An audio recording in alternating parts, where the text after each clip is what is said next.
Well, this is Peter here with the Philco Model 90 all in place. We're actually listening to Bluetooth recording, or Bluetooth speaker output.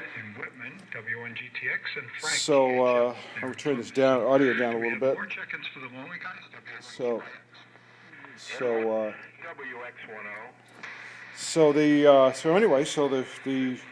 The receiver is here in its place. There's an antenna. I made an antenna for it that's a loop antenna. Talk about that in a second. I'm pretty happy with it. As I said, I put Bluetooth in here, and turn the audio up, and we'll switch it. There's the AM station there. Even if they do win, you know, they've got good points behind them because and then I'll the antenna is a loop antenna, and it's a tune loop antenna. It's kind of a period antenna, something maybe would have been sort of similar you may have seen at the back in the 30s. So the capacitor, with it being a tuned antenna, there's a cap here, so you can tune it there. But I also have a switch on here so it can go into untuned mode, so if you want to move around, it's a little bit easier to move around the AM band, get onto a channel and then get onto a station, and then switch it back and then tune it right in. So kind of the way it works with some of these with this type of receiver. So very happy with it. Turn the audio back down. Look at Michael McDowell, number. Whoops. So there you go. That's the story. We're pretty pleased with this thing. It took it was a project getting the Model 90 up and running. I'll have more about that in following this particular. This is the Model 90 in the condition in which I received it. It was in pretty decent cosmetic shape, no damage. The screening in front was in good shape. The grill cloth, so the knobs were there, so really no major concerns there. The outer cabinet showed some wear, but was all quite fixable without having to strip it. This was the chassis as received. Note that speaker is not quite correct. It definitely came out of another Philco. I'm thinking maybe a Philco Model 20 or something along those lines. But chassis-wise, everything was there. The particular like was the shields were there. The shields over the front. This shield over the front end was there. These two shields here, this is in the detector and audio shields, those were there. That was good. I don't know if the filter caps were the originals or not. I'm not 100% certain. So anyway, I did end up restuffing them, and we'll show more pictures down the line. Another view of the cabinet. Philco, here's a picture of the assembly line at Philco. Philco was the first manufacturer to use assembly line manufacturing, and you can see here they had a line basically for each model, and the assembly line was something like 375 feet long or something along those lines, and for each model. So they were really putting out some radios, and this photo was probably taken in the early 30s in the Depression era, and even in the Depression era they still were producing around between slightly under to slightly over 1 million radios a year, which is very impressive. So there you go. This was I've got a better picture of this is the main tuning capacitor. I took it out to clean it up. It was pretty messy. So there you can see the radio kind of broken down. I broke it down. The stuff up above here went to another radio. So this is pretty typical what I do when I do a radio restoration. So this was the speaker over here to the left and the transformer that was on it. I'll talk a little bit more about that later. Here's the chassis. Then I've got the main capacitor out and everything off it, so we can get the thing cleaned up. This was pretty cool.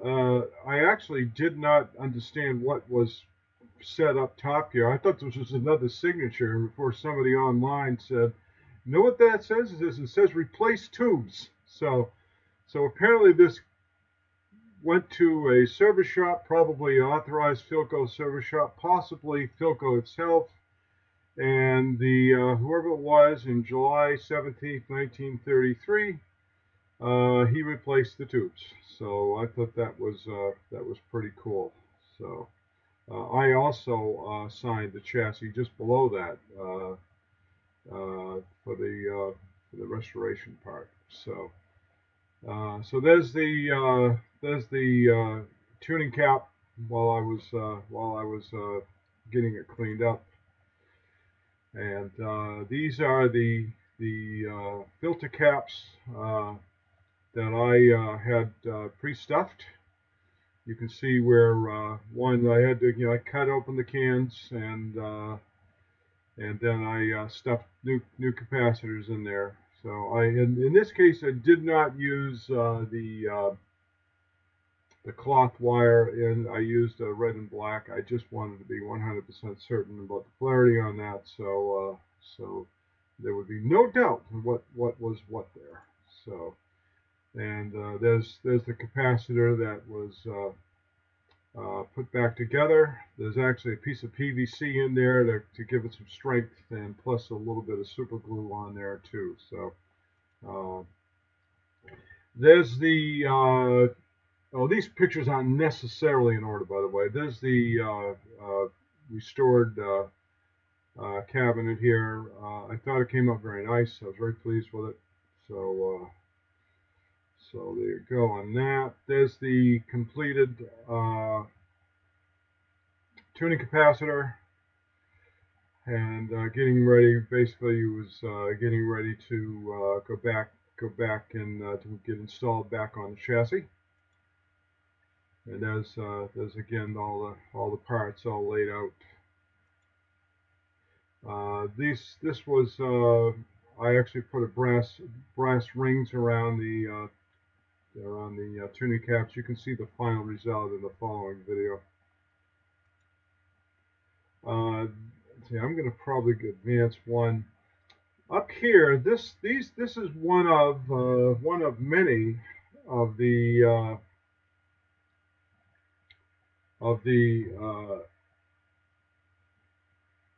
tuning of the capacitors that were in the radio. The capacitors in those days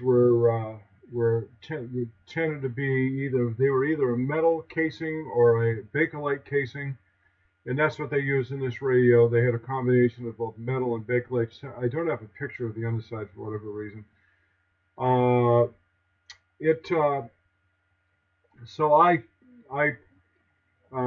all of these capacitor units, because all the caps were all pretty well gone, and mostly were open. So anyway, so I took all the innards out of them with a heat gun and replaced them with what you see here. This was essentially, I made a little plastic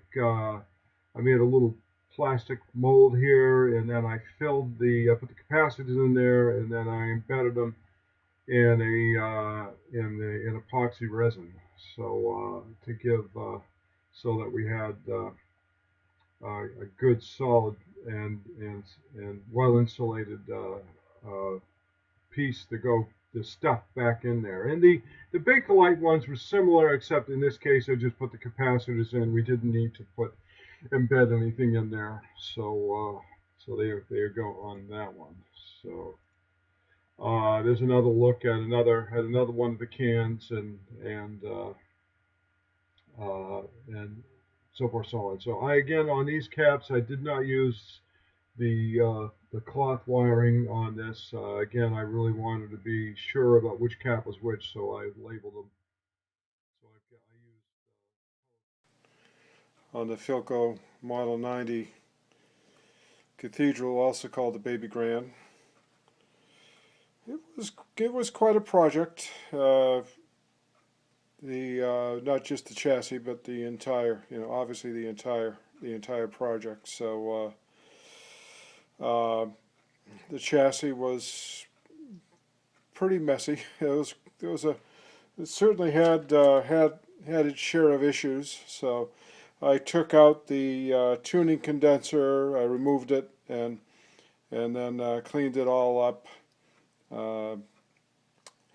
There's pictures of it earlier, I believe, of its original state. So, but all in all, I'd say it all came out pretty well. I ended up stuffing the. Let's see if I can turn this thing here.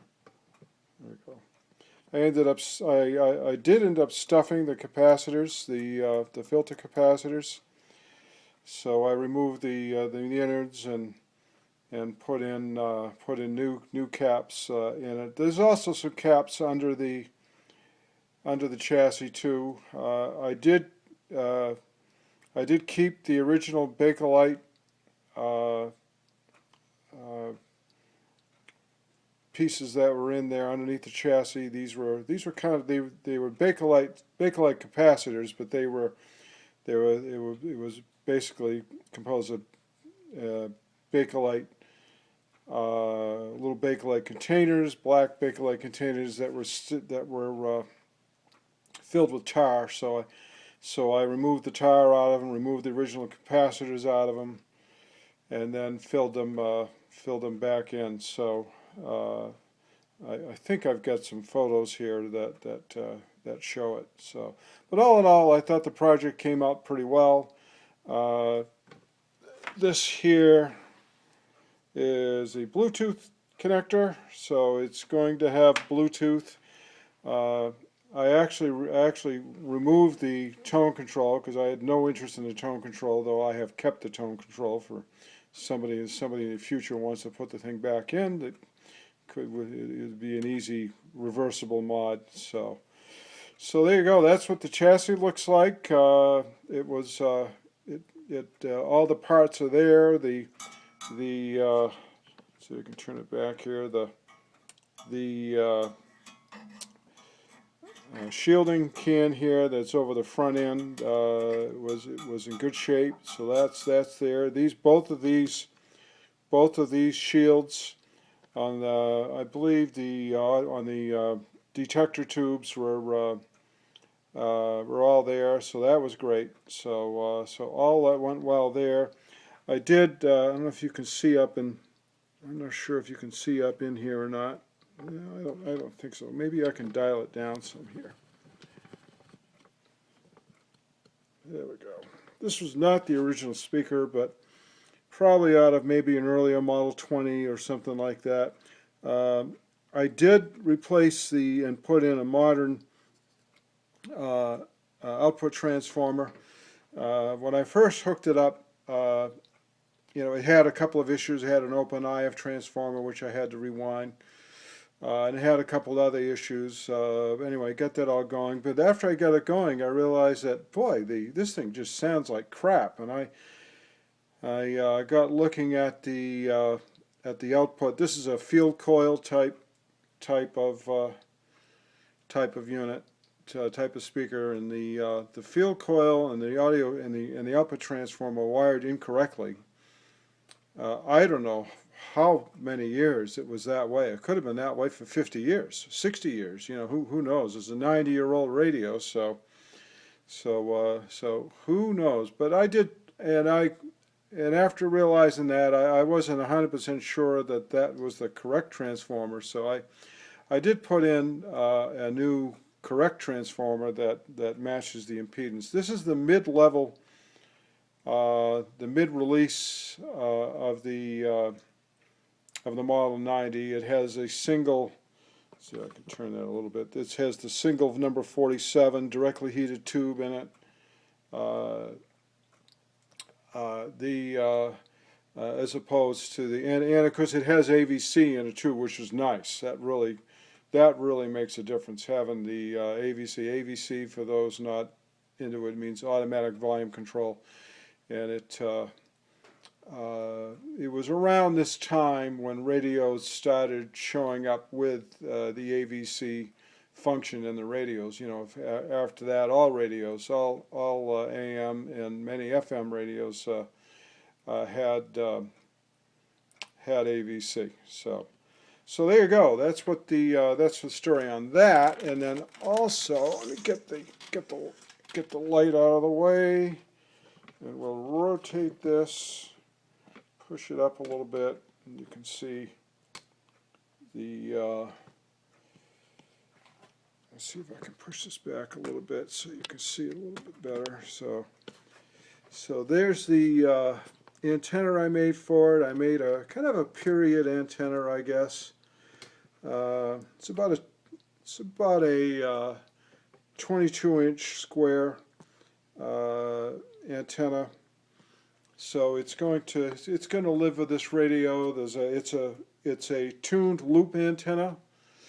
Although I put a switch on it so that it can be an untuned. So when one position is untuned, in one position it is tuned. In the untuned position, it's kind of cool to have it either way. So the untuned position, you could use it to initially get on a station, and then throw this. And once you get on a station, throw the switch. Then you can tune it in.